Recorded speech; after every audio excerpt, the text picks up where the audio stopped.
তুমি হুজুরের কি সমস্যা আগে জাতির কাছে ওইটা বলো। আগে নিজে ভালো হও, নিজে ভালো তো জগৎ ভালো।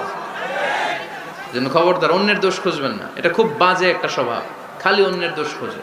যে নিজে নিজের দোষ খুঁজতে পারে, যে নিজে নিজের সমালোচনা করতে পারে, সে সবচেয়ে বুদ্ধিমান। কারণ অন্য কি করছে এই ব্যাপারে আপনারা ধরবে আল্লাহ। কথা বলেন না কেন?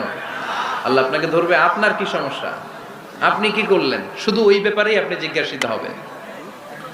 এজন্য আল্লাহ বললেন তাদের উপর আমার লানত, তাদের উপর ধ্বংস, যারা প্রকাশ্যে অপ্রকাশ্যে অন্যদের দোষ খুঁজে বেড়ায়, দোষ বলে বেড়ায়, এরকম আছে না নাই? আল্লাহ লানত দিয়ে বললেন ওয়াইলুল লিকুল্লি হুমাযাতিল লুমাযা।